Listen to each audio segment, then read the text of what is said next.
해마다 연초가 되면 사람들은 새해 계획을 세우며 한 해를 출발합니다. 새해 계획 속에는 보통 새로운 삶을 위한 굳은 결심과 의지가 담겨 있습니다. 올 한 해에는 무슨 일이 있어도 금연을 실천하겠다. 올 한 해에는 꼭 일주일에 3일 이상 매일 30분씩 운동을 하겠다.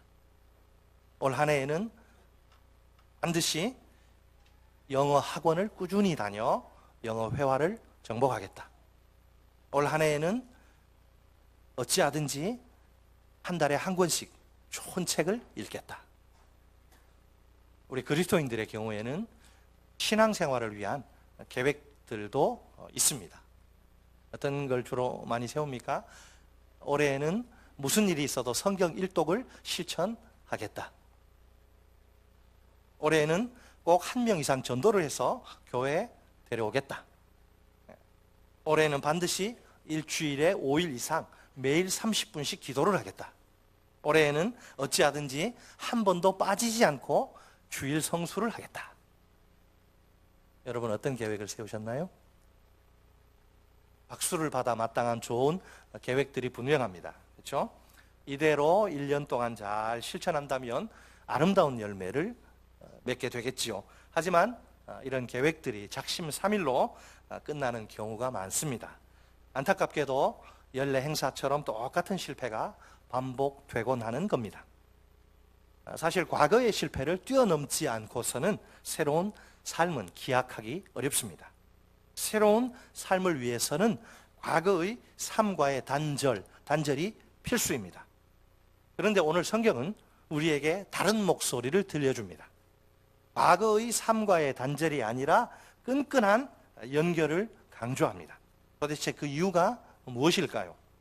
민수기 33장은 이스라엘 백성들의 광야 노정 혹은 여정을 소개합니다. 그들이 출애굽한 후 모압 평지에 이를 때까지의 노정입니다. 이 노정은 크게 세 부분으로 나눌 수 있습니다. 첫째 노정은 애굽에서 시내 광야까지입니다. 둘째 노정은 시내 광야에서 가데스까지입니다. 셋째 노정은 가데스에서 모압 평지까지입니다. 이 모든 노정에 등장하는 지명은 총 몇 개라? 42개입니다. 몇몇을 제외하고는 대부분 우리에게 아주 생소한 낯선 지명들입니다. 여기서 우리에게 떠오르는 질문이 하나 있지요? 아니 왜 이렇게 많은 지명들을 일일이 기록해 놓은 것일까? 답은 하나님의 명령입니다. 하나님이 모세에게 그렇게 하라고 명령하신 것이 그 이유입니다. 2절 말씀, 본문 2절 말씀을 보세요. 뭐라고 되어 있어요? 모세가 누구의 무엇대로? 여호와의 명령대로 그 노정을 따라 그들이 행진한 것을 기록하였으니 그들이 행진한 대로의 노정은 이러하니라. 아멘. 우리가 여행을 다닐 때 기록을 남기는 일은 대단히 중요합니다. 여행 다녀보신 분들은 아시겠지만은 이것은 그렇게 사실 어려운 일이 아닙니다. 누구나 조금만 신경을 쓰면 할 수 있어요. 요즘은 과학기술 문명이 하도 발달하다 보니까 좋은 이런 다양한 기록 장치들이 우리 곁에 많이 있습니다. 스마트폰, 디카는 기본이고요. 또 어떤 게 있어요? DSLR 카메라, 캠코더, 이런 것까지 준비한다면 더할 나위 없이 좋겠지요.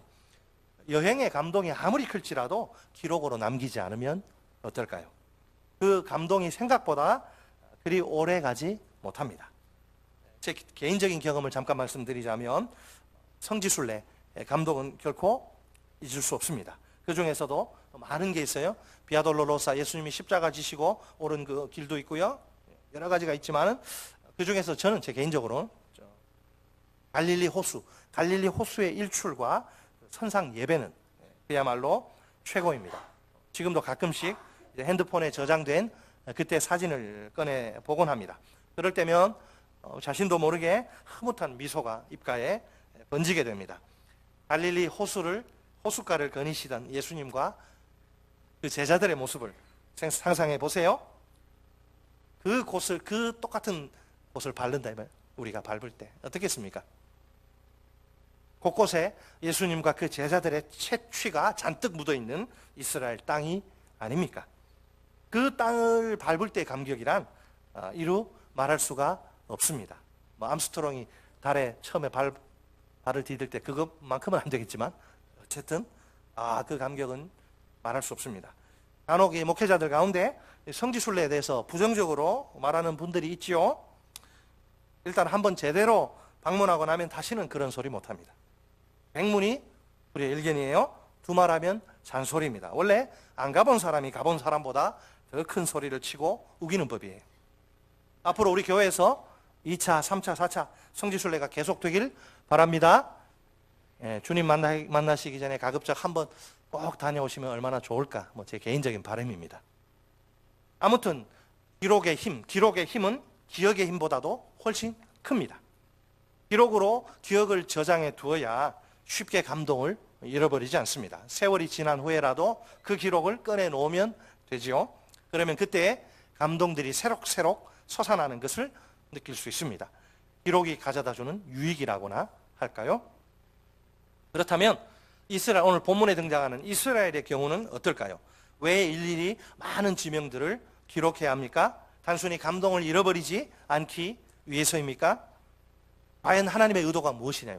모세가 가뜩이나 바쁘고 할 일 많은 모세 보고 그거 다 기록하라고 하니 도대체 하나님이 뭘 원하시는 거예요? 지금 이스라엘은 가나안 땅을 코앞에 둔 상황이죠. 그 힘들고 어려운 40년 동안의 광야 생활을 끝마치고서 말입니다. 요단강만 이제 건너면 곧 약속의 땅, 젖과 꿀이 흐르는 축복과 번영의 땅 가나안입니다. 모세의 마지막이 점점 가까워오는 시점이기도 합니다. 한 번쯤은 지난 40년 동안의 그 광야 노정에 대해서 정리하고 넘어갈 필요가 있습니다. 이제 조금 있으면 그들은 가나안 땅에서 새로운 삶을 시작해야 합니다. 새로운 삶은 그냥 아무렇게나 시작할 수 있는 것이 아닙니다. 준비가 필요합니다. 하나님은 그 준비 과정으로서 한 가지 명령을 주십니다. 그들이 광야 생활 동안 행진한 것을 다 기록하라는 명령 말입니다. 기록의 이유는 말씀하시지 않습니다. 분명한 사실은 이 일이 그들에게 매우 의미가 있다는 것이지요. 새로운 삶은 과거와의 단절을 통해서 시작되는 것이 아닙니다. 적어도 오늘 본문을 보면 그 반대로 과거와의 따뜻한 연결을 통해서 시작됩니다. 그 연결점이 뭐냐? 바로 과거의 삶을 정확히 기록하는 것입니다. 하나님은 이스라엘이 그들의 과거를 기억하기를 원하십니다. 현재 출애굽 2세대는 낙하산 부대가 아니에요. 이 2세대는 결코 하늘에서 갑자기 뚝 떨어진 그런 사람들이 아닙니다. 그들의 조상들, 그러니까 출애굽 1세대의 역사의 산물입니다. 물론 아름다운 성공의 역사만이 아니라 부끄러운 실패의 역사도 존재합니다. 어찌 보면 지금 이스라엘에게 광야 생활을 다시 떠올리는 것, 이건 끔찍한 일입니다. 광야라는 곳이 어떤 땅입니까? 풀 한 포기조차 시원하게 자랄 수 없는 거친 땅입니다. 마실 물조차 구경할 수 없는 메마른 땅입니다. 온갖 맹수가 득실거리는 위험천만한 땅입니다. 그러니까 사람이 도저히 살 수 없는 땅입니다. 죽음의 땅입니다. 그런 땅을 이스라엘이 통과해야만 합니다. 광야 생활의 어려움은 이루 말할 수 없이 큽니다. 오죽하면 이스라엘이 시시때때로 끝없는 불평과 원망을 토해내겠습니까? 이런 식으로 계속 고생하느니 차라리 그냥 여기서 죽는 게 낫다, 이렇게 아우성칠 정도입니다. 그런데 하나님은 광야 노정에서 행진한 모든 곳을 빠짐없이 기록하라고 명령하십니다. 이스라엘은 무려 42군데의 지명을 낱낱이 기록해야 합니다. 그 모든 지명은 단순한 장소가 아니에요. 이스라엘의 땀과 눈물과 피로 얼룩진 고통의 추억입니다. 지명을 기록할 때 그 아픈 기록이 다시 막 떠오른다고 생각해 보세요. 이것보다 더 괴로운 일이 어디에 있을까요? 우리 집이 어느 도시에 살았는데 사업이 실패해서 부도로 사업이 무너지고 빚쟁이들이 오고 집달리들이 와서 막 빨간 딱지 막 붙이고, 그 지역은 생각하기도 싫은 거예요. 그죠? 우리 주위에 군대에서 특수부대, 꼭 특수부대 아니라도 군대에서 아주 심한 고생을 하신 분들이 계시죠. 그 중에는 그러다가 막 장애 입으신 분들도 있고요. 너무 고생을 하셔서. 그런 분들께 이런 질문을 던져보세요. 당신은 군대에서 제대할 그 당시에 어떤 마음을 품었습니까? 이 질문에 대해 뭐라고 대답할까요? 내 소중한 젊은 날의 아름다운 추억들이 묻어있는 곳이니까 부대를 떠나더라도 1년에 한두 번씩은 꼭 방문해야지. 이렇게 대답할 분이 얼마나 될까? 저 잘못하면 돌 맞습니다. 아마 10중 8구는 이런 식으로 대답할 것입니다. 부대에서 내가 고생한 생각만 하면 아주 신물이 나. 부대 정문을 나서는 순간 부대 근처에는 얼씬도 하지 않을 거야. 표현을 굉장히 지금 순화시켜서 지금 하는 거예요. 여성분들이 계셔서 부대 쪽을 향해서 어떤 행동을 절대 안 하거든요. 그건 차마 못 드리고 남편께 한번 물어보세요, 나중에. 그런 행동을 하지도 않아요. 이스라엘 백성이나 우리나 별로 다를 것이 없습니다. 아픈 추억이 많은 곳을 다시 떠올리는 것은 절대로 이게 유쾌한 일이 아닙니다. 그런데도 모세는 그 모든 지명을 남김없이 다 기록해야 합니다. 그 이유는 단 한 가지. 그들을 인도하신 하나님을 기억하기 위해서입니다. 목적이 뭐라고요? 그들을 지금까지 인도하신 그 하나님을 잊지 않고 기억하기 위해서. 오늘의 그들이 존재하기까지 광야에서의 지난 삶을 인도하신 하나님입니다. 하나님은 이스라엘은 하나님의 그 크신 은혜와 사랑을 꼭 기억해야 합니다. 하나님의 그 엄청난 능력을 반드시 기억해야만 합니다. 과연 하나님이 그들을 어떻게 인도하십니까? 어떤 은혜와 사랑입니까? 어떤 능력인가요? 지나온 과거의 삶을 곰곰이 생각하면 됩니다. 그러면 금방 알 수 있습니다.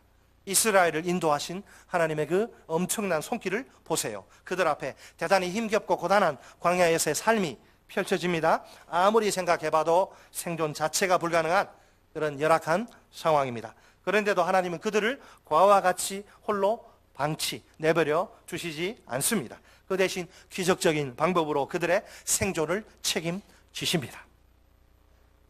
먼저 하나님은 그들의 먹을 것을 친히 공급받습니다. 그 긴 세월 동안 그들은 농사를 지은 적이 없습니다. 자기들의 힘으로 음식을 장만해 본 적이 단 한 번도 없습니다. 사막이다 보니 어디 가서 음식을 구할 수도 없지 않습니까? 참으로 심각한 상황이 아닐 수 없습니다. 그런데도 그들은 굶주림의 고통을 겪지 않습니다. 이것이 도대체 어떻게 된 일이란 말입니까? 하나님이 손수 마련해 주신 최고의 밥상이 늘 준비되어 있기 때문입니다. 언제나 만나와 메추라기로 그들을 배불리 먹이신 하나님입니다. 그러니까 먹고 사는 문제에 대해 조금 더 걱정할 필요가 없습니다. 하나님이 전부 다 책임지십니다. 또한 그 오랜 세월 동안 그들은 식수를 준비가 돼 있어요. 저는 식수를 준비한 적이 없습니다. 이것 역시 정말 심각한 문제가 아닐 수 없습니다. 여러분, 광야에서 식수가 없으면 어떻게 살 수 있을까요?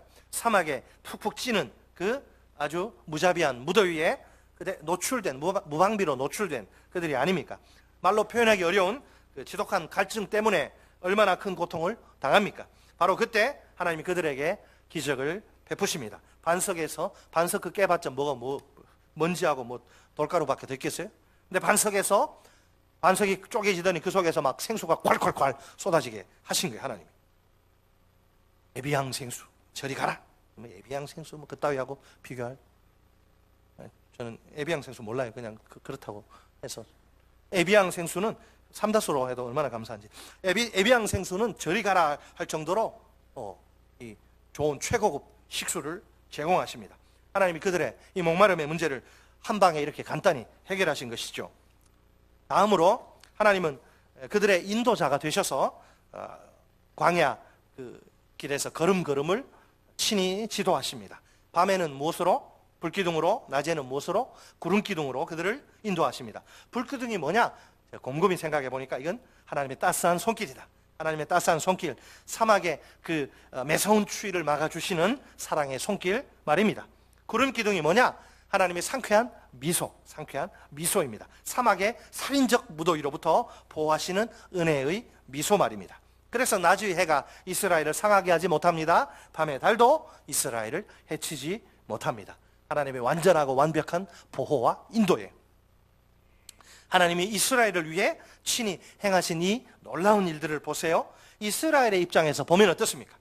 스스로의 힘이나 지혜로 또 능력으로 한 일이 아니죠. 그죠? 이스라엘이 한 일은 아무것도 없습니다. 처음부터 끝까지 전부 다 하나님이 행하신 일입니다. 그래서 하나님의 인도는 전적인 은혜입니다. 얼마나 감사한 일입니까? 모세는 신명기 1장 31절에서 하나님의 인도하심에 대해 이렇게 이야기합니다.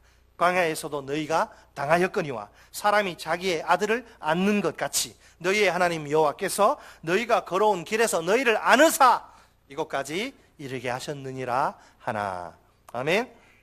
이스라엘은 뭐라고 생각하냐면 우리가 고생해서 그 험한 광야길 우리 두 발로 걸어서 통과했어요. 그런데 하나님의 생각은 달라요. 아니다. 너희가 걸어서 간 거 아니야. 하나님이 이스라엘을 이렇게 안으셔서 광야 끝에 이르게 하셨다고 말씀하십니다. 누구 말이 맞는 거예요? 당연히 하나님 말씀이 맞는 거죠. 이스라엘이 광야를 지나는 기간 내내 40년 동안 하나님이 그들을 친히 인도하신 것입니다. 마치 사람이 자기의 아들을 안는 것 같이 이스라엘을 안으셔서 말입니다. 그만큼 이스라엘은 하나님께 소중하고 특별한 존재입니다. 여러분, 하나님의 안아주심이라 이런 책도 나와 있는데 하나님의 안아주심이라, 이 안아주심의 이미지는 뭘까요? 사랑과 돌봄. 무엇과 무엇? 사랑과 돌봄이에요. 우리는 흔히 자녀를 가리켜서 눈에 넣어도 아프지 않다, 이 말을 언제까지 할 수 있을지 모르겠지만 하여튼 눈에 넣어도 아프지 않다 이렇게 말합니다. 그죠? 그만큼 이게 뭐예요? 깊이 많이 사랑한다는 의미지요. 이렇게 사랑하는 자녀인 만큼 할 수 있는 최선을 다해서 돌봅니다. 우리 하나님도 마찬가지라는 거예요. 그분의 자녀인 이스라엘을 지극히 사랑하십니다. 그래서 그 넓은 품에 꼭 안으십니다. 사랑의 그윽한 눈빛으로 쳐다보십니다. 하나님은 그렇게 이스라엘을 안으시고 돌보시며 광야 길을 인도하십니다. 만일 내가 지쳐서 힘들고 어려울 때, 주저앉고 싶을 때에 누군가가 나를 꼭 내가 꼭 나를 꼭 껴안아 준다면 어떨까요? 프리허그가 유행인데 뭐 돈 받기도 하고 안 받기도 하고, 외로운 사람 다 오세요 이렇게 안아드립니다. 이게 목에 이렇게 푯말 걸고 사람이 서 있는 사람들 있으면 사람들 줄 서가지고, 일본에 특히 보면 막 그만큼 외롭고 힘든 사람들이 많아요. 만약에 누군가 나를 그렇게 안아준다, 돈 내고 하는 거 말고, 특히 그 사람이 내가 진짜 사랑하는 분이라면 어떨까요? 아니, 이 사람이 갑자기 왜 이러나, 오늘 뭘 잘못 먹었나? 이렇게 말하면서 막 짜증 낼까요? 그런 비정상적인 반응은 생각하기 어렵습니다. 대부분은 막 이 뇌에서 뭐가 나올까? 엔돌핀이 막 나오겠죠. 사랑하는 사람의 그대 품 안에서 내가 정말 힐링, 치유를 치우고 막 일어나. 얼마 안 있어 막 기분이 상쾌해지고 마음이 가벼워지고 삶의 의욕이 막 샘솟고. 만약 사람의 안아주심이 아니라 하나님의 안아주심이라면 어떨까요? 제가 도전적으로 여러분에게 질문 드립니다. 사람의 안아주심이 아니라 하나님의 안아주심이라면 어떨까? 생각해 보신 적 있으세요? 광야 40년의 그 힘겨운 노정 가운데 있던 이스라엘 백성들 한번 생각해 보세요. 1, 2년도 아니고 무려 40년을 광야에서 지내다니요. 광야 가서 한번 딱 서보십시오. 숨이 턱 막혀요. 야, 이스라엘 백성들 원망하고 불평한 거 보면서 이게 썩을 것들 하면서 욕했는데 내가 잘못했구나. 여러분, 일반적으로 우리는 이스라엘 백성의 입장에서만 생각하는 경향이 있습니다. 아재는 개편이라고.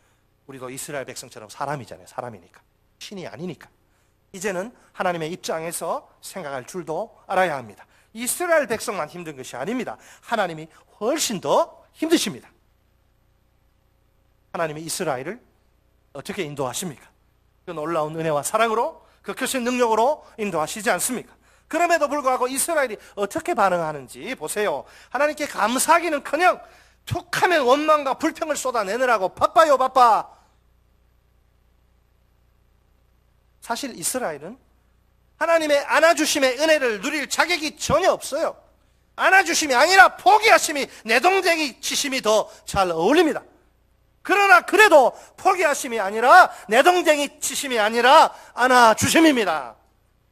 한 번도 땅에 내팽개 치신 적이 없는 한결같은 안아주심이라 하나님의 그 깊고도 넓은 사랑이 보이십니까?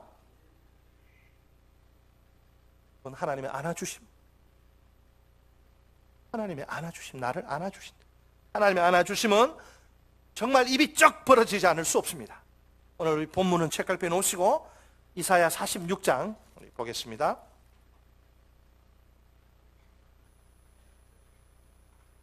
이사야 46장 3절로 4절, 구약성경 1025쪽.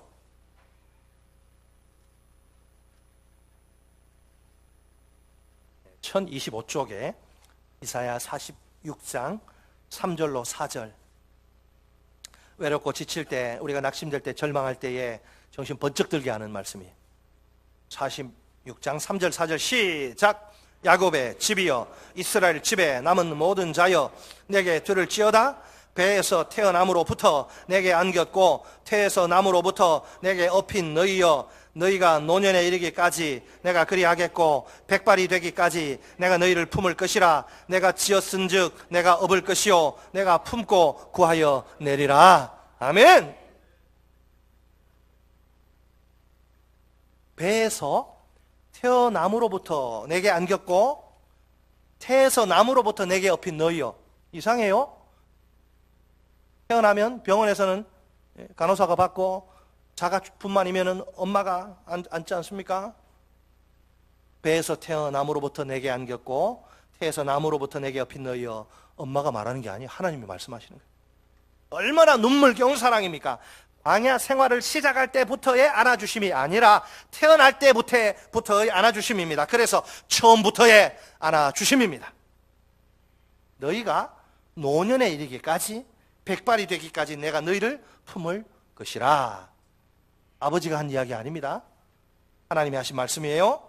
가나안 땅에 들어갈 때까지의 안아주심이 아닙니다. 이 세상에서 숨쉬며 살 때까지의 안아주심이에요. 그래서 끝까지의 안아주심입니다. 그러니까 처음부터 끝까지의 안아주심이라. 따라서 하십니다. 처음부터 끝까지의 안아주심.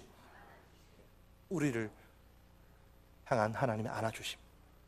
단 한순간이라도 멈추지 않는 안아주심이라 변함이나 다함이 전혀 없는 하나님의 사랑입니다. 이스라엘은 다른 건 몰라도 이 하나님의 안아주심만큼은 절대로 잊지 말아야 합니다. 무슨 일이 있더라도 꼭 기억해야 합니다. 언제나 하나님의 은혜를 골수에 깊이 새겨야 합니다. 내가 지었은즉 내가 업을 것이요 품고 구하여 내리라. 아멘. 이스라엘이 잘나거나 똑똑해서가 아닙니다. 단지 그들이 하나님의 자녀이기 때문에, 그 신분 때문에 그래요. 다른 이유는 있을 수 없습니다. 아무나 품어주고 아무나 안아주지 않아요. 오직 하나님의 성민, 거룩한 백성, 거룩한 무리 성도, 하나님의 자녀만 이렇게 하시는 거예요. 배타적인 사랑이에요. 차별적인 사랑이죠. 어떻게 보면, 인간적인 눈으로 보면 그것이 하나님의 사랑이에요. 여기에 모인 우리는 어떻습니까? 나는 내가 어떤 사람인지 잘 알지 않습니까? 부모는 속일 수 있고 아내, 자식 속일 수 있어요. 내 본 모습. 여기에 모인 우리가 누구냐? 나는 알잖아요. 나는 내가 어떤 사람인지. 하나님이 처음부터 끝까지 안아주실 만한 그런 사람이 아니지 않습니까? 내게 그럴 만한 가치나 자격이 있습니까? 나의 연약함과 부족함을 한번 생각해 보세요. 우리가 연초에 하나님 앞에 각오를 하고 결심하고 기도하고 누구나 처음에 시작은 그럴듯하게 잘 하지요. 그러나 중간에 조금만 힘들면 사람이 변합니다. 하니 못하니 하면서 하나님 속을 썩이지 않습니까? 내 허물과 죄는 또 어떻습니까? 시도 때도 없이 마구마구 막 터져 나오지 않습니까? 정신을 차리기 힘든 경우가 많아요. 99번 잘해도 딱 한 번 잘못하면 냉정하게 돌아서는 게 인간입니다. 딱 한 번 자기 마음에 안 들면 돌아서요. 그게 인간이에요. 그래서 성경은 사람을 의지하지 말라 그러죠. 세상에 누가 연약하고 부족한 나를, 이런 인간을 처음부터 끝까지 안아줄 수 있어요? 누가 안아줄 수 있습니까? 어떤 성인 군자가 허물과 죄로 범벅인 나를 계속 업어주고 품어줄 수 있습니까? 참으로 이 세상에서는 찾아볼 수 없는 꿈 같은 이야기를 하고 있죠. 제가 판타지 소설을 지금 쓰는 것 같아요. 바로 이 꿈 같은 비현실적인 일을 우리 하나님이 하십니다. 나와 같이 연약하고 부족한 인생을 처음부터 끝까지 꼭 안아주십니다. 나처럼 허물과 죄가 많은 존재를 계속 업어주시고 품어주십니다. 이제 2019년을 새롭게 출발한 시점입니다. 여러 가지 계획을 세우시고 시작하신 게 맞지요? 아직도 2018 다이어리 품고 다니시는 분 안 계시죠? 2019로 다 체인지 하셨죠?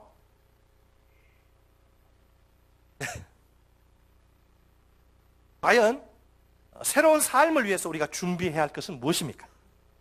사람들이 뭐 깜짝 놀랄 만한 삐까뻔쩍한 뭐 거창한 뭐 계획입니까? 그 계획을 실행에 옮길 수 있는 아주 묵직한 통작입니까? 오늘 하나님은 우리에게 한 가지를 명령하십니다. 과거를 기억하라. 따라서 할까요? 과거를 기억하라. 더 정확히 말하면 이렇습니다. 과거에 너희를 인도하신 하나님을 기억하라. 따라서 하십니다. 과거에 너희를 인도하신 하나님을 기억하라. 아멘. 광야와 같이 험한 세상에서 지금까지 우리가 어떻게 살아왔습니까? 내 힘이나 지혜나 능력으로입니까? 아니지요. 천만의 말씀입니다. 어떻게 살아왔어요? 오직 하나님의 은혜로입니다. 오직 하나님의 사랑으로입니다. 오직 하나님의 능력으로입니다. 아멘이십니까? 어떻게 내가 살아왔냐? 오직 하나님의 은혜로, 오직 하나님의 사랑으로, 오직 하나님의 능력으로 내가 여기에 있다. 주님이 그 고백을 듣기 원하시는 거예요. 우리가 언제나 놓치지 말고 확실히 꽉 붙들어야 할 것은 무엇입니까? 지금까지 우리를 인도하신 하나님입니다. 오늘의 우리가 존재하기까지 광야에서 우리의 지난 삶을 인도하신 하나님입니다. 우리는 하나님의 그 크신 은혜와 사랑을 기억해야 합니다. 그 엄청난 능력을 기억해야 합니다. 이처럼 우리가 과거를 기억할 때에 얻게 되는 유익이 무엇입니까? 그것은 현재와 미래에 대한 확신입니다. 현재의 은혜, 장래의 은혜, 현재의 사랑, 장래의 사랑. 과거를 기억하는 자라야 현재와 미래를 확신할 수 있습니다. 과거에 우리를 인도하신 하나님이시죠. 이 하나님이 현재에도 변함없이 우리를 인도하십니다. 현재 우리를 인도하시는 하나님이 확실하지요. 이 하나님이 미래에도 틀림없이 우리를 인도하실 것입니다. 그렇다면 과거는 빛바랜 사진 속에만 존재하는 단순한 옛 추억이 흘러간 노래가 아닙니다. 현재와 미래를 꿰뚫는 능력입니다. 현실적으로 한번 생각해 볼까요? 지금 이스라엘에게 확실히 보장된 것이 있습니까? 그런 것은 하나도 없습니다. 그 대신 눈에 보이지 않는 뜬구름 잡는 식의 그런 약속만 있을 뿐입니다. 가나안 땅을 기업으로 받을 거야. 이 말밖에 없어요. 바람을 잡으려는 것 같죠? 그 약속도 전제 조건이 하나 있습니다. 가나안 족속과의 전쟁에서 승리해야 한다는 조건 말입니다. 만약 이 전쟁에서 패배하기라도 한다면 어떻게 될까요? 그 약속은 물거품이 될지도 모릅니다. 정말로 막막하고 암담한 현실이죠. 현재나 미래나 불투명하기는 마찬가지입니다. 그러나 과거의 광야에서 이스라엘과 함께 하신 하나님입니다. 이스라엘의 삶을 그 은혜와 그 사랑으로, 그 능력으로 인도하신 하나님입니다. 이 하나님은 현재도 이스라엘과 함께 하십니다. 가나안 정복 전쟁을 코앞에 두고 있는 현재도 틀림없이 말입니다. 여전히 이스라엘의 삶을 그 은혜와 사랑으로, 그 능력으로 인도하십니다. 한 걸음 더 나아가 이 하나님은 미래에도 이스라엘과 함께 하실 것입니다. 장차 미지의 땅인 가나안에 들어가서도 확실히 말입니다. 이스라엘의 삶을 그 은혜와 사랑으로, 그 능력으로 인도하실 것입니다. 우리는 어떻습니까? 이스라엘과 비교해서 우리 처지가 좀 더 나은 점이 하나라도 있습니까? 속 시원하게 눈에 보이는 것이라고는 아무것도 없죠. 확실하게 손에 잡히는 것 역시 하나도 없습니다. 현재나 미래나 도무지 예측할 수가 없습니다. 자칫하다간 불안에 빠질 위험도 있습니다. 그러나 과거에 우리와 함께 하신 하나님입니다. 우리의 삶을 그 크신 은혜와 사랑으로, 그 엄청난 능력으로 인도하신 하나님입니다. 이 하나님은 갈수록 살기가 퍽퍽해지는 현재에도 우리와 함께 하십니다. 우리의 삶을 그 크신 은혜와 사랑으로, 그 엄청난 능력으로 인도하십니다. 이 하나님은 미래의 불확실한 그런 상황에서도, 미래의 불확실한 때에도 역시 마찬가지로 우리와 함께 하실 것입니다. 우리의 삶을 그 크신 은혜와 사랑으로, 그 엄청난 능력으로 인도하실 것입니다. 우리가 어떻게 이처럼 현재와 미래에 대한 확신을 가질 수 있습니까? 하나님은 신실하신 분이기 때문입니다. 그분께는 변함이 없습니다. 언제나 한결같으신 하나님입니다. 변덕을 부리시지 않는 하나님입니다. 그래서 우리가 항상 그분을 신뢰할 수 있습니다. 과거에 우리를 안아주신 하나님입니다. 이 하나님이 현재에도 우리를 안아주십니다. 미래에도 틀림없이 우리를 안아주실 것입니다. 새로운 삶은 과거와의 단절이 아니라 연결을 통해 시작됩니다. 과거에 하나님을 기억하는 것이 우리의 참된 지혜입니다. 과거로부터 흘러나와 현재에도 흐르고 미래에도 어김없이 흐르게 될 하나님의 은혜와 사랑을, 하나님의 능력을 기억합시다.